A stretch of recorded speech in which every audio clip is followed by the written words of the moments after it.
আফগানিস্তান তাদের প্রথম অফিসিয়াল ম্যাচটা খেলেছিল 2004 সালে। কিন্তু 20টা বছর পরের চিত্রটা দেখুন, এখনকার চিত্রটা দেখুন। সেই আফগানিস্তান খেলছে টি-20 বিশ্বকাপের সেমিফাইনালে। যুদ্ধবিধ্বস্ত সেই দেশটার শরণার্থী শিবির থেকে উঠে আসা রশিদ খান, মোহাম্মদ নবীরাই দলকে নিয়ে গেলেন ইতিহাসের দোরগোড়ায়। সুপার 8-এ অস্ট্রেলিয়া, এরপর বাংলাদেশকে হারিয়ে তারা নিশ্চিত করেছে বিশ্বকাপের সেমিফাইনাল। কি দারুণ একটা যাত্রা! দারুণ এই যাত্রাটায় তাদের পরের অ্যাসাইনমেন্ট দক্ষিণ আফ্রিকা, যারা এখনও টুর্নামেন্টে আনবিটেন। উঠতে থাকা এই দুই দলকে নিয়ে হবে প্রথম সেমিফাইনাল। এই দুই দলের লড়াইটা কোথায় হবে, কে কোথায় এগিয়ে, এই প্রশ্নগুলোর উত্তরে আমরা আজকে খুঁজব। সঙ্গে আছি জুবায়ের তানিন। স্মুথ শেভিং এর জন্য শুধুমাত্র কুল, নাথিং এলস। প্রথমেই হেড টু হেড। এখন পর্যন্ত টি-20তে দুই দল খেলেছে মাত্র দুটো ম্যাচ, এবং দুটোই ছিল টি-20 বিশ্বকাপে, 2010 এবং 2016 টি-20 বিশ্বকাপ। দুটো আসরে জয়ী দলের নাম দক্ষিণ আফ্রিকা। এখনও আফগানিস্তান দক্ষিণ আফ্রিকাকে হারাতে পারেনি, যেহেতু তার মাত্র দুটো ম্যাচই খেলেছে। ত্রিনিদাদের ব্রায়ান লারা স্টেডিয়ামে হবে প্রথম সেমিফাইনালটা। এখন পর্যন্ত এখানে ম্যাচ হয়েছে 4টা। বিশ্বকাপের সি গ্রুপের ম্যাচগুলো এখানে হয়েছিল। সেই 4 ম্যাচের মধ্যে 3টাতেই আসলে জিতেছে চেস করা দল। অবশ্য এখানে জানিয়ে রাখা ভালো, পাপুয়া নিউগিনি এবং উগান্ডার মতো দলগুলো এখানে খেলেছিল, যারা আসলে টুর্নামেন্টের বলা ছিল উইকেস্ট ব্যাটিং সাইড, যারা খেলেছে আফগানিস্তান, ওয়েস্ট ইন্ডিজ, নিউজিল্যান্ডের মতো ফাইনেস্ট বোলিং অ্যাটাকের দলগুলোর বিপক্ষে। সেক্ষেত্রে আসলে আসল চিত্রটা বলছে না, বা ত্রিনিদাদের উইকেট আসলে কী অফার করে সেটা আসলে ঠিকঠাকভাবে বোঝাচ্ছে না। সেমিফাইনালটা হবে নাইট ম্যাচ, যেখানে আসলে ডিউ একটা ফ্যাক্টর, অবশ্যই ডিউ ফ্যাক্টরটা মাথায় রাখতে হবে। সিপিএলেও বেশ এক্সপেক্টর হয়েছিল এই শিশিরের ব্যাপারটা। তো তবুও ডিউ ফ্যাক্টর থাকলেও বিশ্বকাপে, চলতি বিশ্বকাপে এখন পর্যন্ত যে 4টা ম্যাচ হয়েছে, সেই 4টা ম্যাচেই এগিয়ে আছেন পেসাররা। এই ম্যাচে আসলে লড়াইটা জমে তুলতে পারেন দুই দলের পেসাররা। একদিকে ফজল হক ফারুকি, নাভিনুল হক, গুলবাদিন নাইব, অন্যদিকে কাগিসো রাবাদা, মার্কো ইয়ানসেন কিংবা আইনরিক নরকেও আসলে লড়াইটা জমে তুলতে পারেন আন্ডার দ্য লাইটস। এই মুহূর্তে আপনার স্ক্রিনে দেখতে পাচ্ছেন ত্রিনিদাদের এই মাঠে পেসাররা এখন পর্যন্ত এগিয়ে নিয়েছেন 38টা উইকেট বিশ্বকাপে, স্পিনাররা নিয়েছেন 13টা। আর বোলিং গড়েও পেসাররাই এগিয়ে, স্পিনারদের বোলিং গড়টা হচ্ছে 17। ইকোনমি রেট কিংবা যদি স্ট্রাইক রেটের কথা বলি, সেক্ষেত্রেও পেসাররা এগিয়ে। আফগানদের মূল শক্তির জায়গা তাদের ওপেনিং পেয়ার রহমানুল্লাহ গুরবাজ এবং ইব্রাহিম জাদরান মিলে যেভাবে আসলে পুরো টুর্নামেন্ট জুড়ে ব্যাট করছেন, সেটাই আসলে তাদের ড্রাইভিং ফোর্স। এখন পর্যন্ত আফগানিস্তান যত রান করেছে তার 58% এসেছে এই দুই ওপেনারের ব্যাট থেকে। এখন পর্যন্ত করেছেন 3টা 100+ রানের জুটি, এবং যে কোনো উইকেট জুটিতে এই দুজনের রানটাই এখন পর্যন্ত বিশ্বকাপে হাইয়েস্ট। স্পেশালি তারা পাওয়ার প্লেটাকে যেভাবে কাজে লাগাচ্ছেন এবং জুটি লম্বা হয়ে গেলে মিডল ওভারে যেভাবে আসলে এক্সেলারেট করছেন, সেটাই আফগানিস্তানেরকে এগিয়ে নিয়ে যাচ্ছে এবারের বিশ্বকাপে। দ্বিতীয়ত বোলিং ভেরিয়েশন। আফগানিস্তানের বোলিং অ্যাটাকে আসলে এত পরিমাণ ভেরিয়েশন আছে, যেটা আসলে আর কোনো দল নেই। Chinaman, left arm orthodox, left hand pacer, right hand pacer, medium, off spinner, finger spinner, wrist spinner, you name it. তাদের আসলে অপশনের অভাব নেই। এরকম ভ্যারাইটি সম্পন্ন একটা বোলিং অ্যাটাক থাকলে আসলে যে কোনোভাবে যে কোনো সিচুয়েশনে আসলে ম্যাচ নিজেদের দিকে ঘুরিয়ে নিয়ে আসা যায়। অস্ট্রেলিয়ার বিপক্ষে সুপার 8-এর ম্যাচটাতে রশিদ খান ঠিক এই কাজটাই করেছিলেন। কম্প্যাক্ট একটা বোলিং লাইন আপ, অনেকগুলো অপশন সহ একটা বোলিং লাইন আপ কীভাবে আসলে পারফেক্টলি ইউজ করা যায়, সেটা রশিদ খান দিয়ে গেছেন এবং রেজাল্টটাও তাদের পক্ষে এনেছিলেন। আফগানিস্তানের অনেক ক্রিকেটাররাই সিপিএল খেলেন নিয়মিত। সেই ওয়েস্ট ইন্ডিজের কন্ডিশন, উইকেট সম্পর্কে তাদের বেশ ভালো আইডিয়া আছে। তো সেটাও আফগানিস্তানের একটা আসলে শক্তির জায়গা। আরও একটা শক্তির জায়গার কথা বলতে হয়, সেটা হচ্ছে তাদের বোলিং কনসালটেন্ট ডোয়াইন ব্রাভো। ব্রাভোর চেয়ে ভালো ওয়েস্ট ইন্ডিজের কন্ডিশন, উইকেট, সেখানে কিভাবে বল করতে হবে, এটা আর কে ভালো জানতে পারেন। ব্রাভোর ইনপুটটাও আসলে কাজে দিচ্ছে আফগানিস্তানের এই ভ্যারাইটি সম্পন্ন বোলিং অ্যাটাকে। আফগানিস্তানের কনসার্নটা আসলে কি, দুর্বলতাটা কোথায়?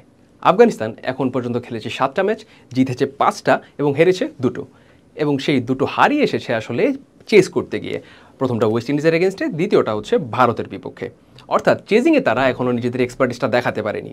এবং এই চেজিংয়ের ক্ষেত্রে আসলে যদি টপ অর্ডার রান না পায়, যদি রহমানুল্লাহ গুরবাজ এবং ইব্রাহিম জাদরানের জুটিটা ক্লিক না করে টপ অর্ডার রান না পায়, সেক্ষেত্রে মিডল অর্ডারও আসলে সেভাবে ডেলিভার করতে পারছে না, যেটা আসলে এক্সপোজ হয়ে গিয়েছিল সে হারা 2টো ম্যাচে।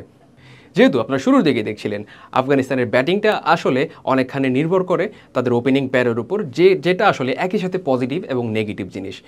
পজিটিভটা তো আপনারা জানেনই, যেহেতু গুরবাজ এবং জাদরান আফগানিস্তানের ব্যাটিংটা ক্যারি করছেন, তারা যেদিন ফেল করবেন সেদিন আসলে মিডল অর্ডার কী করবে, এরকমটা দেখা গেছে। আফগানিস্তানের টপ অর্ডার রান পায়নি, মিডল অর্ডারও কলাপস করেছে, যে কারণে চেজিংয়ে তারা 2টো ম্যাচে হেরেছিল। আরও একটা কনসার্ন আছে, আফগানিস্তানের সেমিফাইনালের আগে রহমানুল্লাহ গুরবাজ আমরা দেখেছি বাংলাদেশের বিপক্ষে ম্যাচটাতে কিপিং করতে গিয়ে কনুইয়ে চুট নিয়ে আসলে মাঠ ছেড়েছিলেন। গুরবাজ যদি এখন ফিট না হন সেক্ষেত্রে এখানে একটু গ্যাপ থেকে যাবে, যেহেতু একটা রানিং জুটি চলছিল, তারাই যেহেতু ব্যাটিংটা ক্যারি করছিলেন আফগানিস্তানের এতদিন, সেক্ষেত্রে গুরবাজ যদি খেলতে না পারেন তার রিপ্লেসমেন্ট হিসেবে তার 11-এ আসতে পারেন হজরতুল্লাহ জাজাই। এবার দক্ষিণ আফ্রিকার শক্তি নিয়ে একটু কথা বলা যাক। পাওয়ার প্লেতে কুইন্টন ডি কক, চলতি বিশ্বকাপে দক্ষিণ আফ্রিকার লিডিং রান গেটার। পাওয়ার প্লেতে ব্যাটিং করছেন 168 স্ট্রাইক রেটে। তার এই অবিশ্বাস্য স্ট্রাইক রেটেই আসলে দক্ষিণ আফ্রিকা ভালো শুরু পাচ্ছিল, যেটা পরবর্তীতে দলের আসলে কাজে আসে। তার ফ্লাইং ফায়ারি স্টার্টগুলোর জন্যই আসলে দক্ষিণ আফ্রিকা ভালো করেছে এই ম্যাচগুলোতে। যদিও প্রথম সেমিফাইনালে কুইন্টন ডি ককের পরীক্ষাটা নেবেন নাভিনুল হক এবং ফজল হক ফারুকি, যারা পাওয়ার প্লেতে দারুণ বল করেছেন এবার বিশ্বকাপে। এবং যেহেতু আমরা জানি নাইট ম্যাচ প্রথম সেমিফাইনালটা, সেই ক্ষেত্রে আসলে ফ্ল্যাট লাইটের নিচে আমরা যেরকম দেখি বল একটু সুইং হয়তো একটু বেশি হয়, বল স্কিড করে, সেক্ষেত্রে কুইন্টন ডি ককের জন্য আসলে একটা চ্যালেঞ্জই অপেক্ষা করছে। সেই চ্যালেঞ্জটা আসলে কীভাবে উত্তরণ তিনি, সেটার উপরই অনেকখানি ডিপেন্ড করছে দক্ষিণ আফ্রিকার ব্যাটিং অ্যাপ্রোচটা কীরকম হবে, দক্ষিণ আফ্রিকা কত রান তুলতে পারবে। সেই চ্যালেঞ্জটা কুইন্টন ডি কক কীভাবে উত্তরণ, কীভাবে জবাব দেন, সেই লড়াইটা দেখার জন্য অপেক্ষায় রইলাম। Heinrich Klaasen, one of the best spin hitter of the world right now. গত 1.5 বছরে স্পিনারদের বিপক্ষে স্বীকৃত টি-20তে তার ব্যাটিং কোডটা হচ্ছে 87 আর 140+ স্ট্রাইক রেটে ব্যাটিং করেছেন। নূর আহমেদ, রশিদ খান, মোহাম্মদ নবী, তাদের এগেনস্টে ক্লাসেনের ব্যাটলটা হবে দেখার মতো। একটা ইন্টারেস্টিং ব্যাপার, দক্ষিণ আফ্রিকা এবার এখন পর্যন্ত আনবিটেন, এখন পর্যন্ত একটা ম্যাচও হারেনি। কিন্তু এর মধ্যে কিছু ম্যাচ ছিল ক্লোজ, অনেকগুলো ম্যাচ একদম শেষ ওভারে গিয়ে নিষ্পত্তি হয়েছে। সেই ক্রাঞ্চ মোমেন্টে, সেই ক্রাঞ্চ ম্যাচগুলোতে, ক্লাস ম্যাচগুলোতে দক্ষিণ আফ্রিকা ম্যাচ হারেনি, তারা নার্ভ ধরে রেখেছে। এবং সেটাই দক্ষিণ আফ্রিকার এবারের বিশ্বকাপে one of the driving force, যেটা আসলে তাদেরকে সেমিফাইনালে এখন পর্যন্ত নিয়ে এসেছে। যেহেতু ক্লোজ এনকাউন্টারগুলো তারা হারছে না এবং জয় নিয়ে মাঠ ছেড়ে আসে, যেহেতু তাদের পুরনো কিছু অতীত আছে ক্লোজ ম্যাচগুলো হারার, বড় স্টেজের, বড় টুর্নামেন্টের এরকম অনেকগুলো ক্লোজ ম্যাচই তারা হেরেছিল। তো এবার দক্ষিণ আফ্রিকা এবার ক্লোজ ম্যাচগুলো হারছে না, যেটা আসলে একটা পজিটিভ সাইন তাদের জন্য। দক্ষিণ আফ্রিকার কনসার্নটা কোথায়? ডেভিড মিলার, স্বীকৃত ব্যাটসম্যানদের মধ্যে দক্ষিণ আফ্রিকার মিডল কিংবা লেট মিডল অর্ডার মিলিয়ে একমাত্র বাহাতি ব্যাটসম্যান, যিনি এবার টুর্নামেন্টে স্পিনারদের বিপক্ষে বেশ স্ট্রাগল করেছেন। 5টা ইনিংস আউট হয়েছেন এখন পর্যন্ত, এর মধ্যে 4বারই তার উইকেটটা নিয়েছিলেন স্পিনাররা। আফগানিস্তানের রশিদ খান, নূর আহমদরা এটাও নিশ্চয়ই মাথায় রাখবেন, ডেভিড মিলার স্পিনের এগেনস্টে স্ট্রাগল করছেন।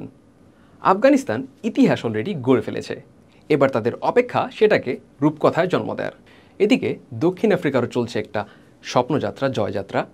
তারাও চাইবে তাদের জাতীয় ফুল প্রোটিয়ার মতো ঝড়ঝাপটা কিংবা যে কোনো দাবানো লাশুক না কেন, সেটা ধুয়ে মুছে ফেলে, সেসব পেছনে ফেলে অতীতের যে পুরনো হিসেব নিকেশ কিছু আছে, এখন যে তাদের যে এখনও আসলে একটা মেজর ট্রফি জেতা হয়নি, সেই হিসাবটাও আসলে চুকাতে চাইবে, সেই সমীকরণটা আসলে দক্ষিণ আফ্রিকা মিলাতে চাইবে। কে যাচ্ছে ফাইনালে, কে পাচ্ছে বারবারোজের টিকিট, জানাতে পারেন আমাদের কমেন্ট সেকশনে।